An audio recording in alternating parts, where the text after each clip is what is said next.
Hello and welcome back to Fly Bright International. तो जैसा कि आपके साथ प्रॉमिस किया गया था, आज मैं आपके लिए लेकर आया हूं एक बहुत ही special video on 7 deadly mistakes that we commit in our writing section. जैसा कि आप लोग जानते हैं, writing section is one of the toughest sections in IELTS examination और बहुत से स्टूडेंट्स इस सेक्शन में अपना डिजायर्ड बैंड स्कोर नहीं ला पाते, लेकिन they are not able to understand कि आखिरकार उन्होंने क्या मिस्टेक कमिट की। आइए समझते हैं आज कि ऐसे कौन से 7 ब्लंडर्स हैं दैट वी कमिट नोइंगली या अननोइंगली और उनको कैसे अवॉइड किया जाए। तो सबसे कॉमन मिस्टेक रहती है इज नॉट मेकिंग पैराग्राफ्स। आपका जो एसे है उसको आपको डिवाइड करना पड़ेगा पैराग्राफ्स में, और अगर आप उसको डिवाइड नहीं करते हैं then you are lacking at coherence and cohesion. अगर आपको याद हो, मैंने फर्स्ट वीडियो में आपको बताया था जो राइटिंग सेक्शन है it is judged on 4 criteria. आपका task achievement and response, coherence and cohesion, आपका लेक्सिकल रिसोर्सेज मतलब आपके vocabulary and your grammar range and accuracy. तो अगर आपका जो एसे है it is not divided into paragraphs, ये वाला फैक्टर नील हो जाता है, जिसकी वजह से 25% मार्क्स ऑलरेडी कट हो जाते हैं and you can not score more than 5 bands. इसका जो सोल्यूशन बहुत ही सिंपल, कम से कम 3 पैराग्राफ में आपको अपने एसे को डिवाइड करना है। ये कौन से 3 पैराग्राफ्स रहेंगे, will understand with the second mistake. तो जो सेकेंड मिस्टेक है that is using an incorrect format. Please remember, using a correct format is essential to scoring good bands in IELTS examination. अगर आपका फॉर्मेट ही गलत है तो no matter how good you write, आपको प्रॉपर बैंड स्कोर नहीं दिया जाएगा। अब वो फॉर्मेट क्या रहता है?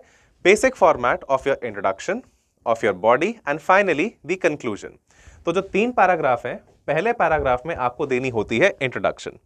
जो सेकेंड और थर्ड पैराग्राफ्स हो सकते हैं they are your body paragraphs and finally the last paragraph consist of your conclusion.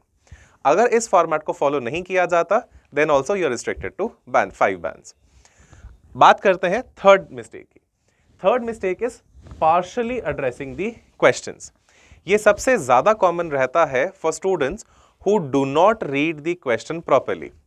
अब जब आपसे एक सवाल पूछा जाता है that in what ways that the solution can be given, तो जहां पर आपसे पूछा गया है वेज और आप सिर्फ एक ही सॉल्यूशन प्रोवाइड करते हैं, तो वहीं पर आपका जो क्वेश्चन है that is partially addressed, which means आपको एटलीस्ट एक से ज्यादा वेज प्रेजेंट करने थे। तो इसका सोल्यूशन क्या है?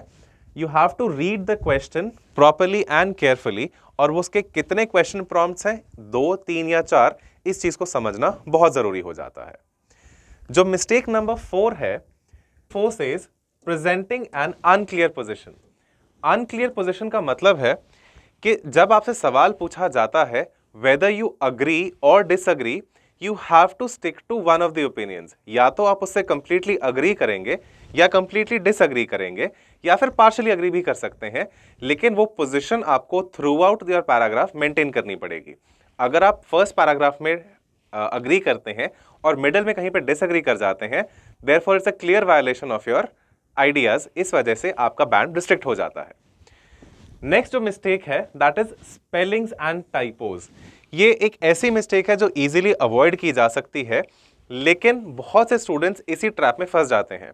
आपका जो फोर्थ क्राइटेरिया था grammar range and accuracy, and जो third criteria your lexical resources, इस केस में प्लीज ध्यान रखें कि जो आपकी वोकैबुलरी आप यूज कर रहे हैं, अगर आपको वर्ड्स के स्पेलिंग्स नहीं पता तो उनको गलत मत लिखिए। अगर आप गलत स्पेलिंग्स लिखेंगे तो उससे आपके जो बैंड स्कोर है वो कम हो जाते हैं।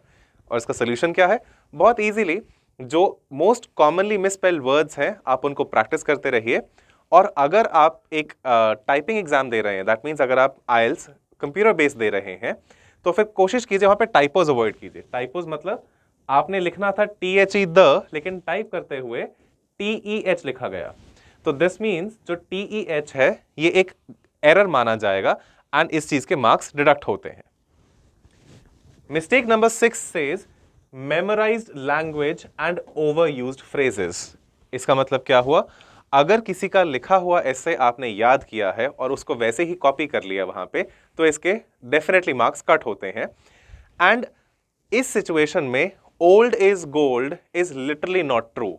अगर आप ऐसे कुछ फ्रेजेस जो बहुत ही कॉमनली यूज्ड रहते हैं उन्हीं को रिपीट कर रहे हैं, दैट मीन्स जो आपकी इंग्लिश का लेवल है it is not to a certain optimum mark, जिस वजह से आपका जो बैंड स्कोर है वो 6 तक रिस्ट्रिक्ट होगा, 7 या 8 या 9 आप नहीं ला पाएंगे। फाइनली जो लास्ट मिस्टेक है that is using survey and research examples. तो जब भी आपने कोई भी एग्जाम्पल कोट करने हैं, आप अपनी real life examples definitely quote कर सकते हैं। आप अपनी कॉलेज लाइफ के, आपकी पर्सनल लाइफ के या फिर प्रोफेशनल लाइफ के एग्जाम्पल्स कोट कर सकते हैं। लेकिन अगर आप किसी रिसर्च या फिर कोई ऐसा पब्लिकेशन की फाइंडिंग्स को आप कोट करते हैं जिसकी नॉलेज सिर्फ आपको है या गिने चुने कुछ लोगों को, तो फिर वो चीज सही नहीं मानी जाएगी, बिकॉज जो एग्जामिनर है उस चीज को क्रॉस वेरीफाई नहीं कर सकता। So this is all for today. Best of luck and thank you so much.